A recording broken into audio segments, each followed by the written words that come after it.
This is a 1990 two-axle trailer. It's a assembled trailer. We got the title on it. It's 69 inches wide between these fenders. It's 16 foot long. Like I say, it's assembled. They've got half the floor in there. You need to put boards in here. The frame has got a crack or two in it here.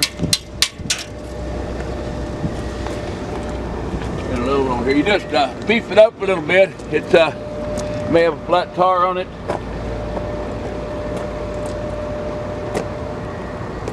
Got a couple tires here. You'll have to haul it out of here.